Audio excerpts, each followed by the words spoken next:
आला और DPAP के बानी गुलाम नबी आज़ाद की जानिब से अपनी साने उम्री आज़ाद में कश्मीरी पंडितों की माइग्रेशन के मुतल्लिक़ किए गए तबसरे पर तनाज़ा खड़ा हो गया है। आज़ाद ने पंडितों की माइग्रेशन के लिए उस वक्त की जनता दल की VP सिंह हुकूमत को निशाना बनाया है। आज़ाद ने लिखा है कि जनता दल की क़यादत वाली मरकजी हुकूमत ने कश्मीरी पंडित बरादरी के तहफ़्फ़ुज़ के लिए खातिर खा काम नहीं किया। इसकी वजह से कश्मीरी पंडितों के पास माइग्रेशन के सिवा कोई चारा नहीं था। आज़ाद के मुताबिक कश्मीरी पंडितों को 3 अहम वजूहात की बिना पर दहशतगर्दों ने ना बनाया। पहली ये कि उन्होंने कांग्रेस की हिमायत की, दूसरी वो भारत के हामी और अलहदगी पसंदों की मुखालफत करते थे, और तीसरा ये कि वो कश्मीर में मरकज के सरकारी दफातर में कई अहम ओहदों पर फाइज रहे। कश्मीरी पंडित तंजीम के कन्वीनर डॉक्टर अग्निशेखर ने आज़ाद के तबसरे पर सख्त रद्द-ए-अमल का इजहार किया। वहीं BJP ने इसको मुस्तरद किया है। जम्मू कश्मीर कांग्रेस के सदर वक़ार रसूलवानी ने गुलाम नबी आज़ाद को BJP का आदमी करार दिया। नेशनल कॉन्फ्रेंस के चीफ तर्जुमान तनवीर सादिक ने कहा कि कश्मीरी पंडितों को सिर्फ सियासी फायदे के लिए इस्तेमाल किया जा रहा है।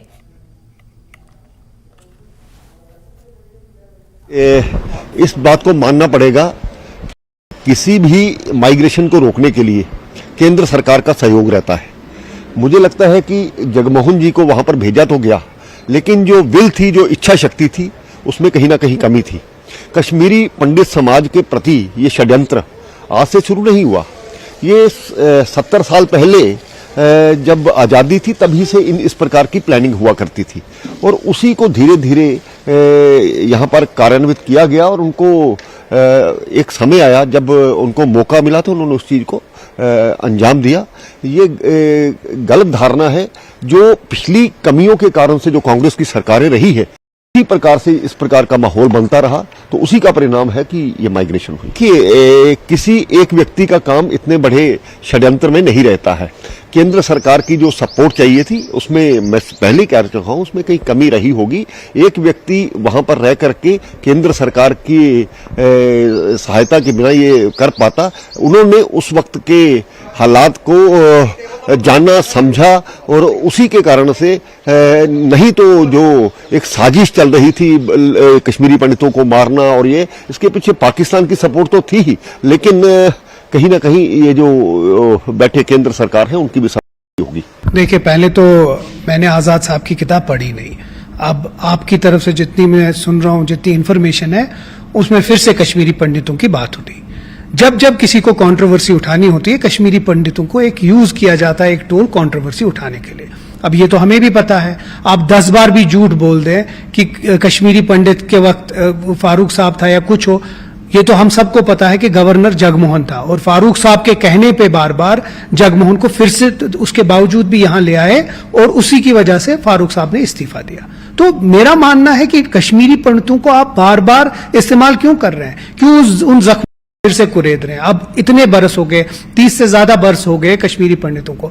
आज जहां हम बात करें उनके रिहेबिलिटेशन की, उनके वापस आने की, आज भी कश्मीरी पंडितों पे हमला हो रहा है। हम उसकी बात करें कि उनके ऊपर हम आज मरहम कैसे लगाते हैं, हम फिर से वही 89 और 90 की बात उठा रहे हैं। तो मेरे हिसाब से आज वो सही नहीं है। गुलाम नबी आजाद जो कह रहे हैं, हमें बड़ा दुख है कि जिस पार्टी ने उसको रुतबा दिया, जिस पार्टी ने उनको बलेसा के कुलोत्रान इलाके से उठाया, जहां उनने पहला इलेक्शन लड़ा तो 700 वोट लिए थे, वहां से उठा के महाराष्ट्र पहुंचाया। वहां इंदिरा जी ने पर्सनल कैंपेन किया, 2 बार उनको लोकसभा बनाया, 40 साल तक राज्यसभा में रहे, और जब चीफ मिनिस्टर बनाकर जम्मू कश्मीर भेजा, तब जाके वो MLA के इलेक्शन जीते यहां पे, वो भी कांग्रेस पार्टी के टिकट से। और जो आज वो डेवलपमेंट के दावे कर रहा है, मैंने ये किया, मैंने वो किया। एक मिसाल मैं उनकी दे दूंगा। जब डिस्ट्रिक्ट उन्होंने बनाए तो एक तकरीर में उन्होंने कहा, मैं वहां पे मौजूद था, कि मेरे पास बजट नहीं था। तो मैंने मनमोहन जी से बात की। मनमोहन जी ने कहा कि 800 कितने लगते हैं, तो 800 करोड़ मुझे लगते 8 डिस्ट्रिक्ट बनाने में, तो उन्होंने 800 करोड़ मुझे दिए। आज वो चीजें वो कह रहे हैं, ये सारा कुछ मैंने किया, मेरी जाती बातें, हर चीज वो जात पे ले रहे हैं। कांग्रेस मेरी वजह से थी। कांग्रेस 150 साल पुरानी पार्टी है। कांग्रेस पार्टी ने उनको वजूद दिया, उनको नाम दिया, उनको शख्सियत बनाया, उनको गुलाम नबी बट से गुलाम नबी आजाद बनाया। अब पार्टी का भी आजाद नाम किताब का भी आजाद नाम, खुद का भी आजाद नाम, ये नाम कांग्रेस ने दिया। तो मतलब ये है, ये रुतबे जब कांग्रेस ने सारे दिए, आपको मर्यादा रखनी चाहिए, आपको रेस्पेक्ट रखनी चाहिए। आपको एलओपी कांग्रेस ने बनाया, आपको चीफ मिनिस्टर कांग्रेस ने बनाया, आपको 24 साल यूनियन मिनिस्टर कांग्रेस ने रखा। वो कह रहे हैं कि मैं काबिल था इसलिए बनाया। सेक्रेटरी, देखिए काबिल जो होता है वो खड़गे जी की तरह 9 बार लोकसभा जीत के आता है। 9 बार खड़गे जी लोकसभा जीते, 2 बार एमएलए जीते। कमलनाथ 9 बार एमपी जीता है, उन्होंने स्टेट से 1 एमपी लड़ा, हार गए। तो इसलिए काबिलियत के बेस पे नहीं, वो सीधे गांधी परिवार आशीर्वाद से बने। अब जो है अपने ही इंटरव्यू से, अपने ही बातों से गुलाम नबी आजाद साहब ने ये बात क्लियर कर दी कि he is a man of Modi ji, RSS, BJP, MHA, Amit Shah and others. आज सारे इंटरव्यू वो उनके हक में दे रहा है और कांग्रेस की मुखालफत कर रहा है। अभी वो कह रहे हैं और वॉल्यूम्स आएंगे, अभी तो मध्य प्रदेश में जो कुछ हुआ वो करना बाकी है, कांग्रेस में अपने भेदी अंदर के कितने हैं उनको एक्सपोज करना है।